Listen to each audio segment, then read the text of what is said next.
So, what do you think will matter at the end? The money, the fame, or something else?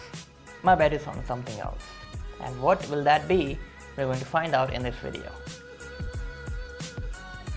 In the recent 2 or 3 days, like maybe a week, okay, people have been using this app called the Face app, and I use it too. It's quite cool, especially that aging filter that it has. It says it's AI, but I don't know. That led me to an interesting question, like what will matter if I was like there, if I could teleport there, like I could see my face like having wrinkles and everything, like I'm old.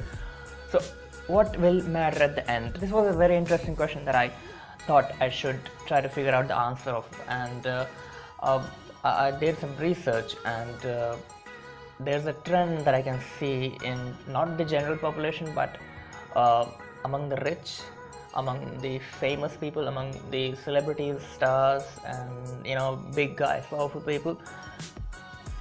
When they have the money, when they have the fame, and when they have the success, basically the next what they try to achieve is accomplishments, and then they see their lives not on the basis of the money that they have, not on the basis of the fame that they have, not on the basis of the fact that what are the things they're going to leave behind. And one of the popular examples that I have seen in the recent 2 years or so, there's this channel called Will Smith's personal vlogging channel. I mean, Will Smith is a big star. Why would he have a personal channel? You can see everywhere. People at the end, when the first step, the first thing that they try to get in control of is their financial position, and after that fame, and after that what they want is or sometimes most of them don't even get to that part, and then they regret not having the last one, or maybe the last two, or maybe all of these three.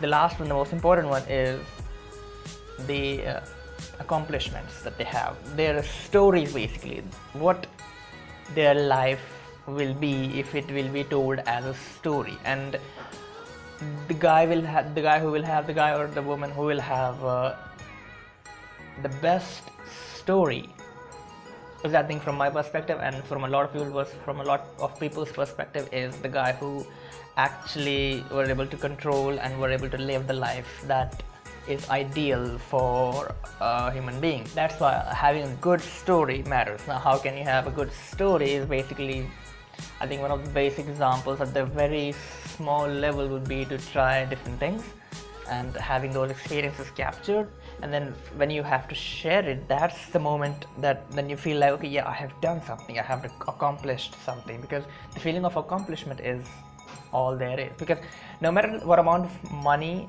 or amount of fame that you will get, it's never going to end, right? There's no ending point. But when it comes to accomplishment, every single task has an ending point, and if you start doing something, that thing is going to have an end, and when it's completed, that's when you get that feeling of accomplishment. And that, I think, is one of the top desires that humans have subconsciously, and a lot of people don't realize it. By the way, let me introduce you to one of my best works so far. I think I have shown it in a couple of videos, but here it is. I haven't named the guy here, but his face is bigger than mine.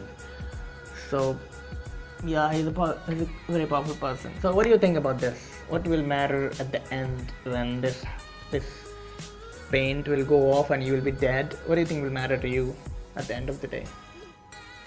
Completely out of the context here. Tomorrow evening I will be heading out to my hometown, which is a kind of an unexpected visit, and because I have been there, I came last month I came in to Delhi, and I have to go back again tomorrow evening, which will be a good change, because in the last 10 or 13 or 15 days I have been continuously just trying to learn to code, and it would be a good shift. But I won't be stopping, because there's this thing called #100 days of code, which I am following right now.